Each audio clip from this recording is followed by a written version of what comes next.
Another important aspect of managing volunteers is that of providing support. Volunteer support is crucial for retaining the qualified volunteers in your program. We're still in the Managing Volunteers module of Program Coordinator Training with the presentation on supporting. Later, we'll look at delegating, recognizing, and working with problem volunteers. The final set of presentations is Program Management Skills. Let's start our discussion about supporting volunteers through good communication. We'll also talk about providing them appropriate skills and resources and give them good feedback. Communicating effectively and efficiently with volunteers is one of the most valuable ways of supporting them that you have. Remember the lessons you learned in the last two presentations and then apply them to your interactions with your volunteers. And there's another point I want to make about communicating with volunteers.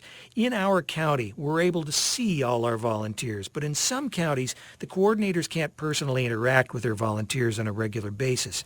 There are several ways to keep in touch with them, especially after their basic training is over. Sometimes face-to-face, like group meetings and continuing education classes.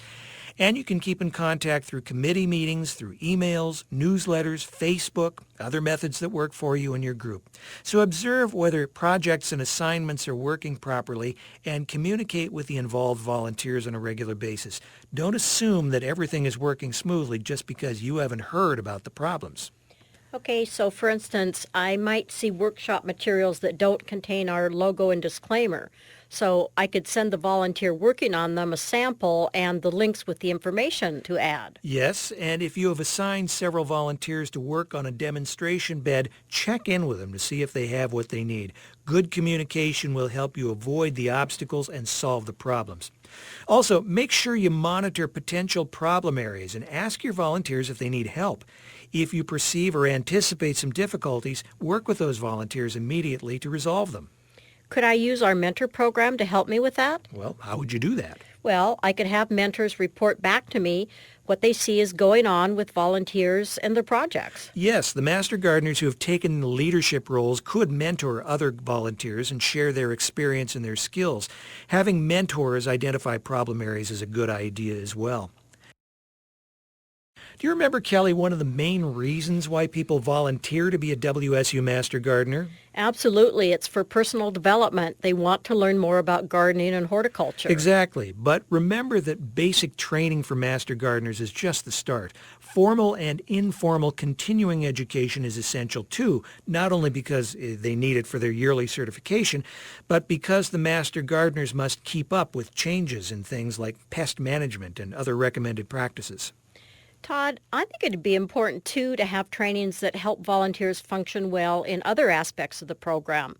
For example, for Master Gardeners who speak in public, maybe I could provide instruction on public speaking, on developing effective presentations, and probably even operating equipment. And if volunteers will be hosting a class for the public, I think I would teach them how to introduce a speaker and how to manage questions from the audience. And we have volunteers in charge of answering email questions, so I'd want to provide them with appropriate computer training before they begin. Those are great ideas, Kelly. You know, with this kind of support, your volunteers will feel more confident and comfortable in their volunteer activities. Here's another suggestion. If you have an advisory board or a foundation, you can offer training on how to run meetings or lead group discussions. So once your volunteers know how to do something, you want to make sure they have the tools and the resources they need to perform their assignments successfully, especially important if the task is something they haven't done before. I recommend starting by developing project leader job descriptions that include specific responsibilities and a task list and timelines and supplies. Mentoring duties are all good too. Identify what is needed to do each job, and if you can, develop forms and packets and job boxes for your volunteers to use. I see. So for volunteer booths, I could stock plastic bins with ID forms for plant or insect specimens, reference materials, flyers for upcoming classes, and office supplies. They'll need those. Yep, absolutely. Also, review the documents called Approved Pest Management References and Plant Clinic and Library References under Tools for Program Management on the Master Gardener website to know what should be in your reference library. Volunteers want and they need feedback on what they're doing. They want to know whether they're performing a task right so that they're not wasting their time or failing to represent the Master Gardener program appropriately. Depending on how large your program is, you may not be able to interact with every volunteer. So in this situation, you'll want to work with your project leaders or your committee heads and give and receive feedback on the volunteers that they direct. Well, what's the best way to provide feedback? I would start by outlining job expectations and standards and make sure every volunteer has a job description so they know what's expected of them. Remember, you need to consider not only how well a volunteer performs specific tasks, but also how well that person interacts with the other volunteers and with our clients. Do I have to perform a formal yearly evaluation of all the volunteers? Yeah, that would be a huge task. Well, unless they need to meet with a volunteer who's having some difficulty, most program coordinators just use informal feedback. For example, when you see a volunteer after he gives a presentation or finishes a project, when you give the feedback, try to be specific and timely. Instead of just saying, you did a great job 1 week after the volunteer gives his presentation in class, talk to them right after the presentation.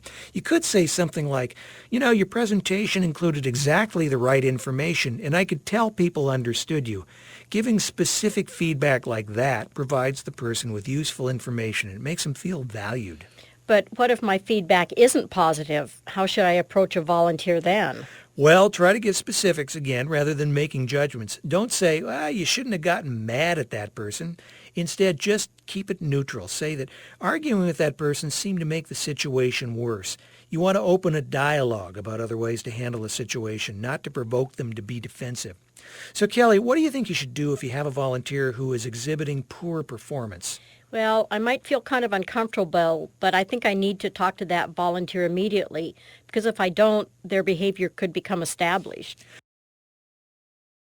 Well, whether you meet with volunteers for a specific reason or you're talking with them informally, talk about their needs and their goals as a volunteer in the WSU Master Gardener program, and then look at ways you can help the volunteer take responsibility for accomplishing them. First, help volunteers recognize and use their skills. Ask them to work in projects where you feel they have something to offer. Don't push them into positions they're not qualified or prepared for, but give them opportunities to develop their talents if they want. The second point, provide opportunities for qualified volunteers to become leaders and participate, for example, on your advisory committee or take on leadership of a project or mentor other volunteers. And provide extra support for volunteers who take part in projects that challenge them. Encourage them to work outside their comfort zone and let them know that help is available when they need it. And finally, avoid micromanaging. What does this statement mean to you? I think it means letting go of control and not overseeing every little detail of a task. Sometimes you have to let people make mistakes or do things differently from how you would do them. And it means that if a volunteer gets into trouble or engages in problem solving and help them find solutions rather than take over from them.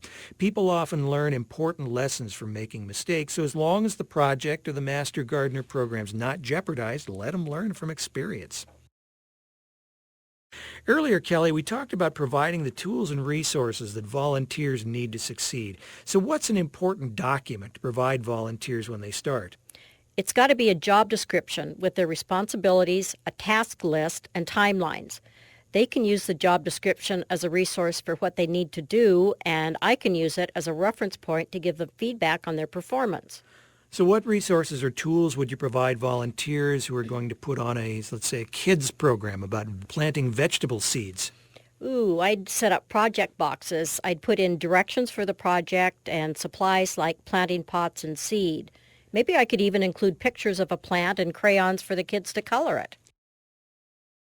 So why do you think people want feedback? So they know if they're performing a task properly and they aren't wasting their time. And feedback helps them to know if they're meeting the Master Gardener program goals. So what would you say to a volunteer who is able to calm another volunteer who is angry? Well, we've talked about giving specific and timely feedback. So I think I'd say you handled that difficult person well by speaking calmly and not making them feel defensive. And what if a volunteer was frustrated while working with the computer and started to throw the keyboard on the floor? What would you say? Well, I'd like to say stop acting like a child. Well, me too, but a comment like that would likely provoke an argument or maybe more childish behavior. Maybe offer an alternative solution like, the next time you get frustrated working on that computer, just feel free to get up and take a break. So the next presentation in the Managing Volunteers module is delegating. Ooh, yikes. Are you delegating all these to me?